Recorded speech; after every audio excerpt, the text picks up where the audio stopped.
Hey everybody, I'm Zach. And I'm Jesse. And you're watching In Depth. On Now You Know.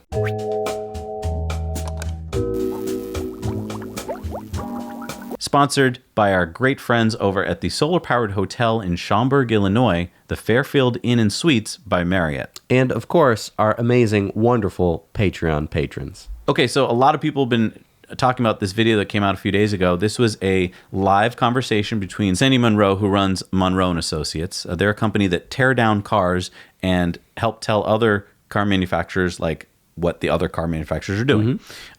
Gary Vasilash, who is the automotive design and production person, John McElroy, who works for Autoline TV, and David Welch from Bloomberg. Now, this was recorded on January 3rd, and it's almost 2 hours long. So, I mean, a lot of people wanted us to cover it. We watched it all, took notes on it all so that you don't, but there's lots of good stuff in here, and I gotta say, I think, you should watch it. Pop it on to 2 times speed. You'll get that puppy done in about an hour. Sandy Munro, if you remember many months ago, when he first tore down the Model 3, he had just lots of negative things to say about the car. And I think here's why.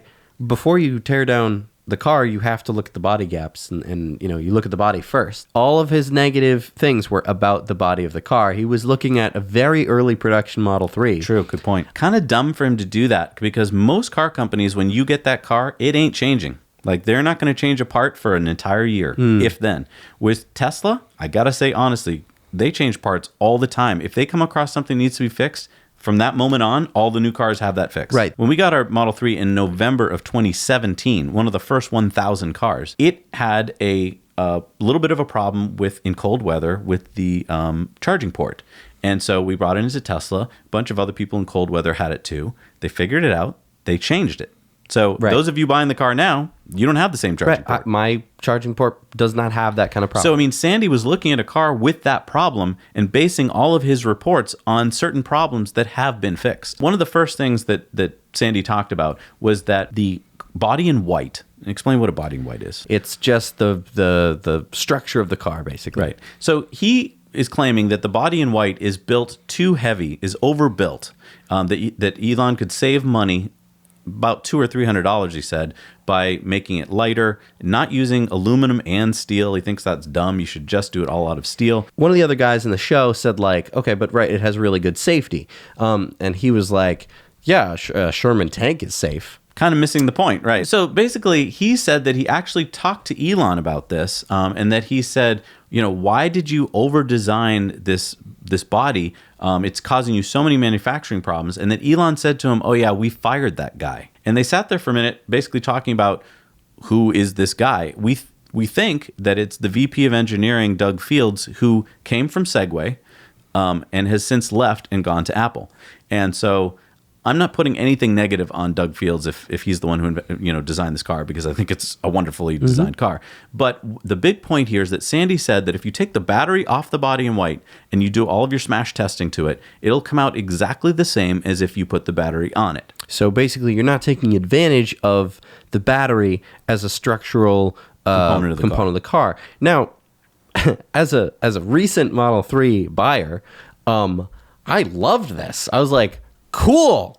The battery could fall out of the bottom of the car and then I could get into a horrible accident and it would still be the same. He's comparing it to a Sherman tank. So almost like missing the point. It's like maybe he did over-engineer it. But nothing to be too upset about if the whole cost is maybe $200 or $300. Let's get to this point. So he pulls out this little, looks like the size of a lighter, even smaller, little magnet. And he says that he found, when they tore apart the motor, they found these magnets. And they were like, why do these magnets have little lines on them? And they put it into a vise and they smacked at it. With a hammer. Because that's what you do to figure how things work. and one of them exploded. Right.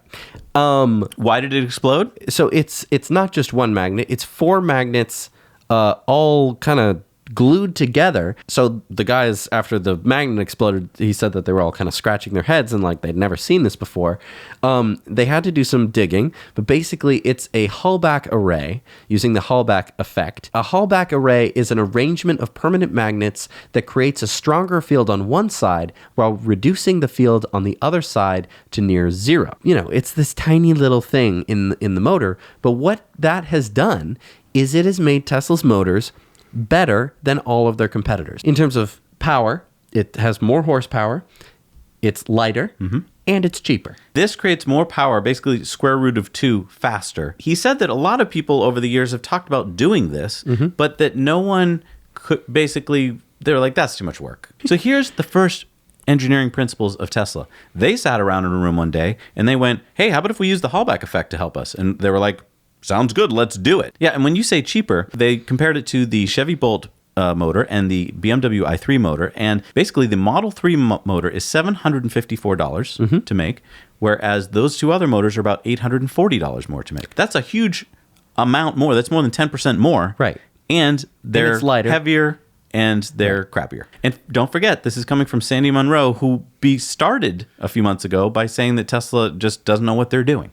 Now that he's actually started to analyze his own data, he's realizing more and more as he digs in deeper that it's incredible. So he talked about GM and how when they wanted to make an electric car, they said, well, let's take something we already got. Let's take the Spark and let's just take the bottom out of it and have LG come up with the powertrain and slap that puppy on the bottom. Right. That's GM's approach to how they did it. Right. And he said that it was smart. And it, in a way, it kind of was. You're taking all the strengths of GM and just hobbling that all together along with LG to come up with a car that works. Now, David Welch, who's from Bloomberg, he said that when he started writing negative things about Tesla, he was getting just tons of people writing back to him and saying, what are you talking about?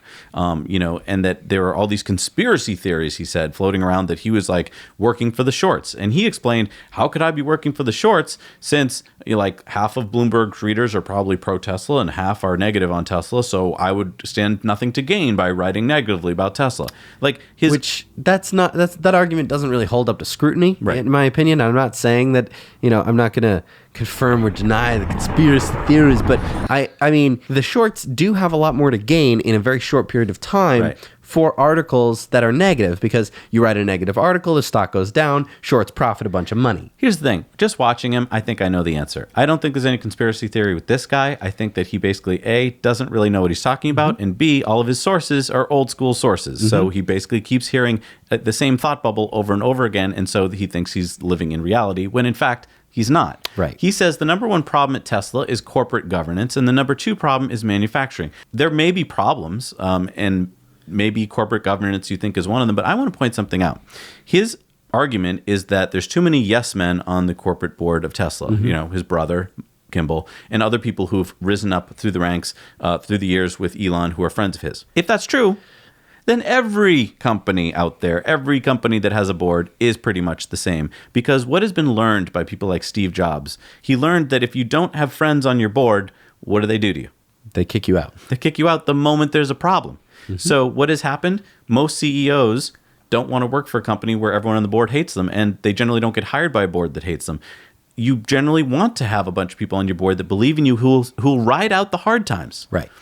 If this were true, then let's just look at Ford, which is another American car company. Ford was full of Ford's grandchildren. Right. I mean, who then became president of the company. Right. If that's not a corporate governance problem, then what is? And then his second problem with Tesla is manufacturing. If Tesla was having such a manufacturing problem, then that would mean that no one would want to buy their cars because of quality issues. Yet they don't advertise. So the only way you'd want to buy a Tesla is either you sit in one at a showroom and you take it for a test drive, or your buddy down the street has one and you talk to him and it's wonderful. Like, if there were so many manufacturing problems, it would just be full of recalls and quality control issues. Right. And Tesla, you can return your Model 3 3 days after you buy it.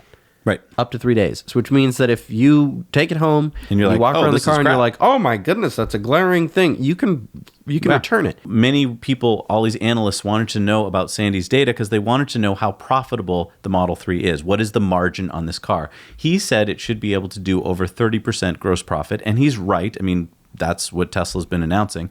And he said even the base model should be 18% gross margin, which, if you compare that to many other cars, is a fantastic margin. My big question is, Sandy knows all the parts that went into the car.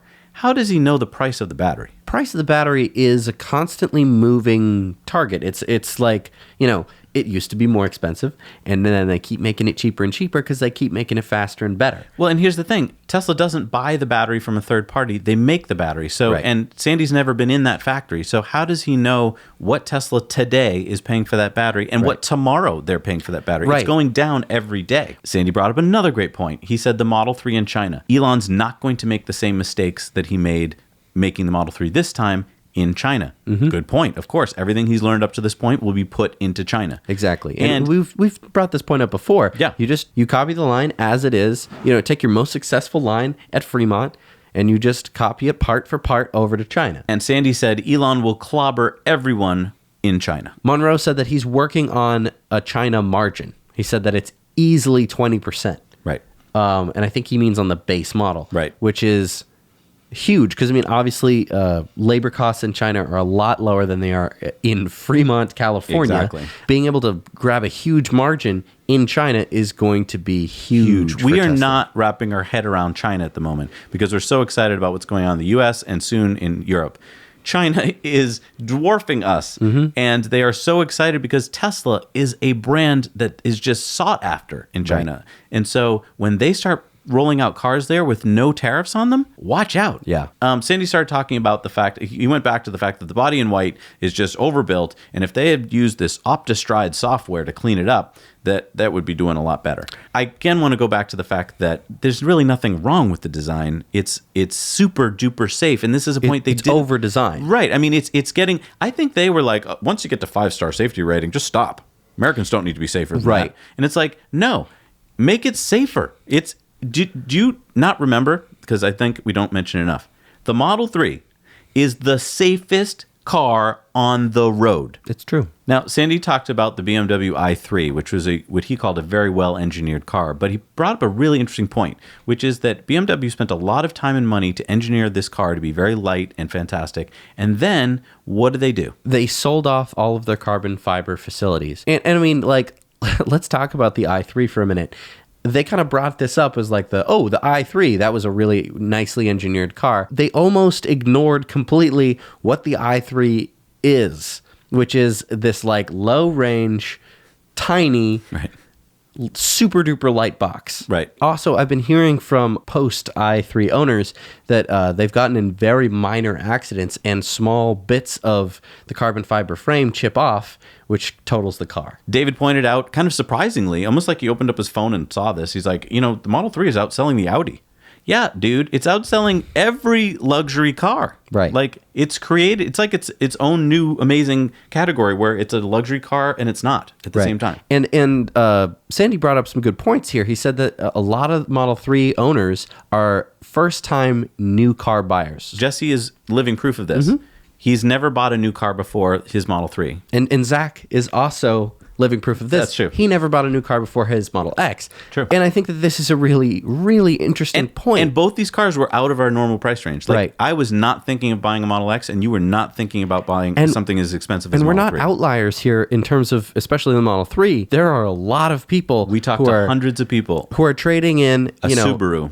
Old Subarus. Not like, I bought it 2 years ago and now my lease is up and I'm buying a new one. These are people who buy used cars and have to run them into the ground because that's kind of the most economic way for them to do stuff. And Sandy kind of fought his own point. Remember, he talked about the body gap being a problem. Right. He said these people do not care about body gaps. Right. And it's absolutely true because, let's face it, unless it affects door closures and fitment and, unless that you can hear the wind whistling, no one cares about body gaps except for the people who really care about body gaps. Exactly. Who walk up to your car with a credit card and be like, the body gaps aren't totally perfect. Right, because and I don't care. If you've gone from an 8-year-old Subaru and you get into Model 3, it is the quietest, most awesome thing you've ever felt. Another thing he pointed out, there was a slight braking distance problem early on in the Model 3. We did a video on it.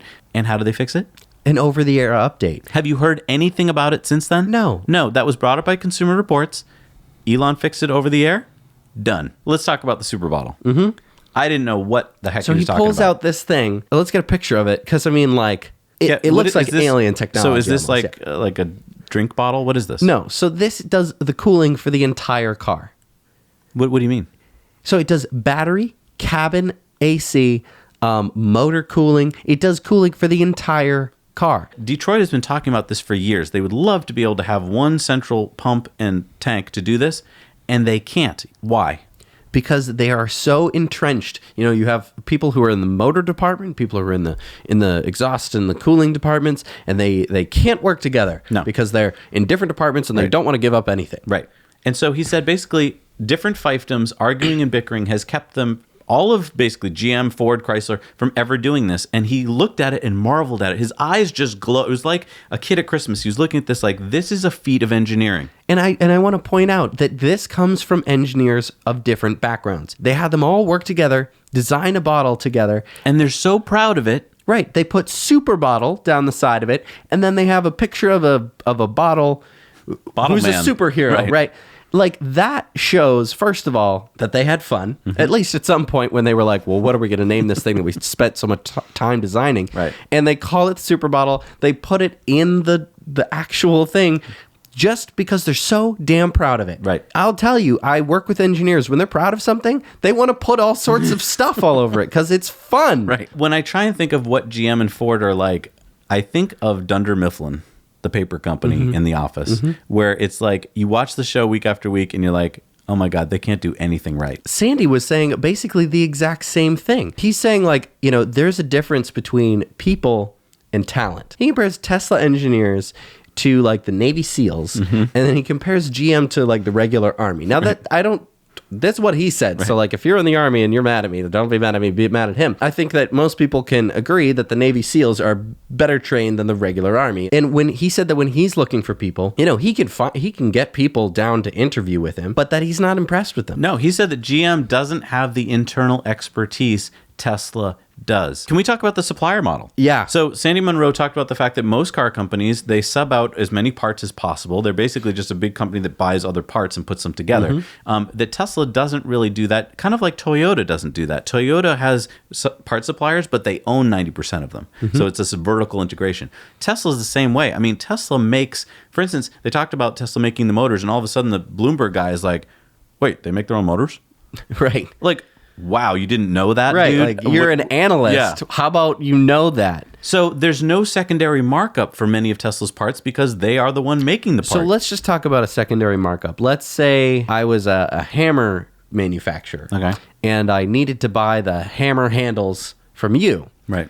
You need to make a profit on your hammer handles. So you make the hammer handles, they have a certain cost to use. Say it's $1. Then when you sell it to me, you have to sell it for markup so that you make money. Right, $1.20. $1.20. All right. So now I have to buy it from you for $1.20, and then I put on my $5 hammerhead, and then I have, so now it's $6.20.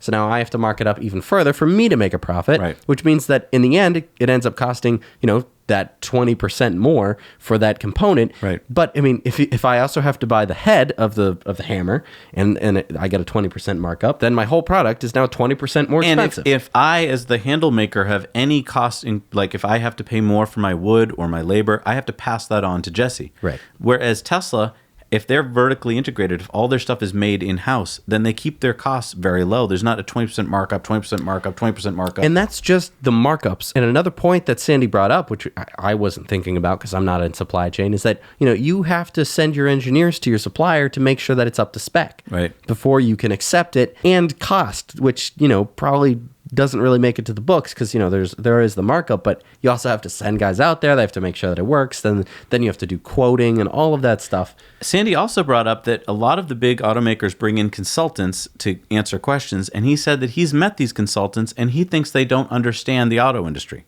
So that's interesting. Right. Then David Welch from Bloomberg, I really think he doesn't get it. He kept talking about things like how Big Auto's dealer network is going to help them.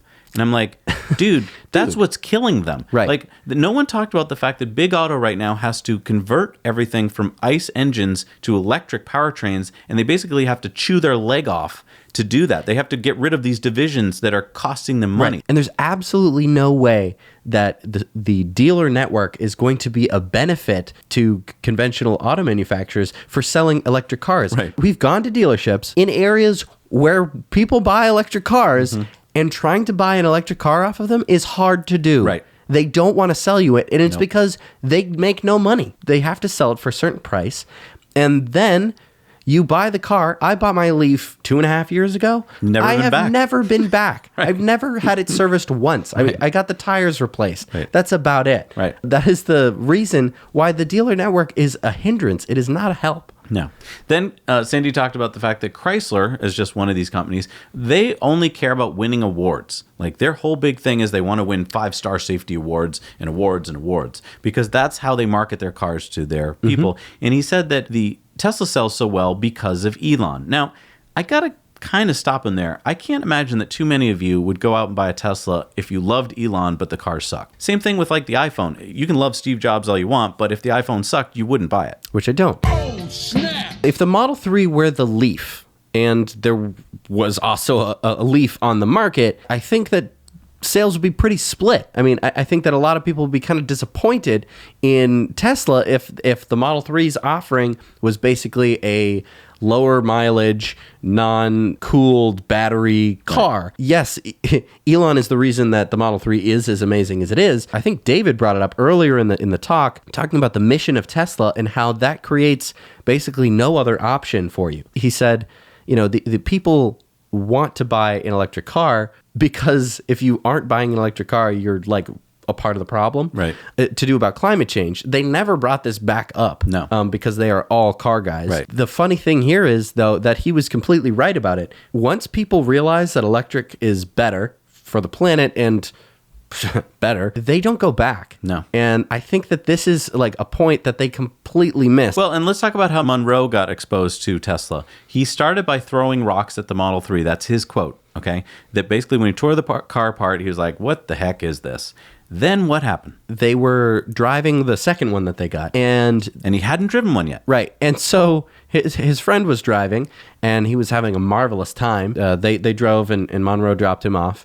And then Sandy took it to the parking lot and just drove it around. A key thing here that happened, and he was so impressed by how it handled. Yeah, he said it handled like a dream. It was like driving on rails. It's a Sherman tank that drives like it's on rails. Sign me up. Those two things put together, I was just like, yes, I know. It's great. Do you see what happened here? In Monroe's own shop, 2 of his employees, he said, bought Teslas. That's kind of like if you worked in an Apple store and you went and bought Android. Something happened to all the people who touched this car. They touched the car and they went, oh, we get it. I think especially driving the car. I think that is the biggest thing that convinces people.